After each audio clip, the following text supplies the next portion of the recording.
సాగర తీరం సిఐఐ 30వ భాగస్వామ్య సదస్సుకు సర్వం సిద్ధమైంది.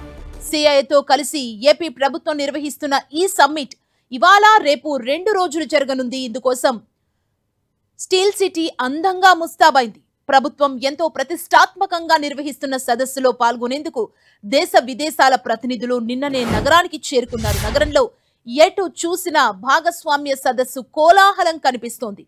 సదస్సుకు ముందు ఒకరోజు నోవాటెల్ వేదికలో 35 ఒప్పందాలు జరిగాయి. ముఖ్యమంత్రి నారా చంద్రబాబు నాయుడు సమక్షంలో మొత్తం 3.65 లక్షల కోట్ల పెట్టుబడుల ఒప్పందాలపై సంతకాలు చేశారు. వీటిలో 2.65 లక్షల కోట్లు కేవలం ఇంధన రంగంలోనివే. వీటి ద్వారా 1.26 లక్షల మందికి ఉపాధి అవకాశాలు లభిస్తాయి. భాగస్వామ్య సదస్సుకు సర్వం సిద్ధమైంది.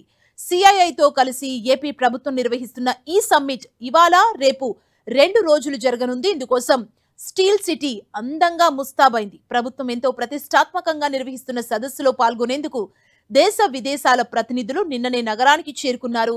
నగరంలో ఎటు చూసినా భాగస్వామ్య సదస్సు కోలాహలం కనిపిస్తోంది. సదస్సుకు ముందు ఒకరోజు ముందు నోవాటెల్ వేదికలో 35 ఒప్పందాలు జరిగాయి. ముఖ్యమంత్రి నారా చంద్రబాబు నాయుడు సమక్షంలో మొత్తం 3.65 లక్షల కోట్ల పెట్టుబడులపై ఒప్పందాలకు సంబంధించి సంతకాలు చేసుకున్నారు. వీటిలో 2.65 లక్షల కోట్లు కేవలం ఇంధన రంగంలోనివే. వీటి ద్వారా 1.26 లక్షల మందికి ఉపాధి అవకాశాలు లభిస్తాయి.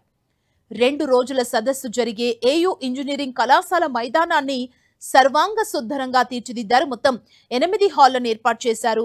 హాల్ 5లో ప్రధాన వేదికపై ప్రారంభోత్సవ కార్యక్రమం జరగనుంది.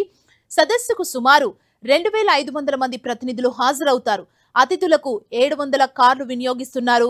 ఎయిర్పోర్ట్ నుంచి హోటల్ వరకు వారిని తీసుకురావడానికి 14 బస్సులు ఏర్పాటు చేశారు. అతిథుల కోసం 1,200 గదులను ముందుగానే సిద్ధం చేశారు. అయితే ఈ సంఖ్య 2,000కు పెరిగిందని చెబుతున్నారు. సదస్సులో పాల్గొనేందుకు కొంతమంది పారిశ్రామిక దిగ్గజాలు ఇప్పటికే నగరానికి చేరుకోగా మరికొందరు ఇవాళ రానున్నారు. పెట్టుబడిదారుల సదస్సులో పాల్గొనేందుకు రాష్ట్ర గవర్నర్ అబ్దుల్ నజీర్ నిన్న రాత్రి విశాఖకు చేరుకున్నారు. ఎయిర్పోర్ట్లో ఆయనకు collector MN Harendra Prasad, police commissioner Shankhabhadra Bagchi, mayor Peela Srinivasarao తదితరులు స్వాగతం పలికారు. గవర్నర్ రాత్రి రాడిసన్ బ్లూ హోటల్లో బస చేశారు. ఇవాళ జరగనున్న భాగస్వామ్య సదస్సులో పాల్గొని తిరిగి సాయంత్రం విజయవాడ వెళ్తారు. ఇక ఉపరాష్ట్రపతి రాధాకృష్ణన్ ఇవాళ ఉదయం విశాఖ చేరుకుంటారు.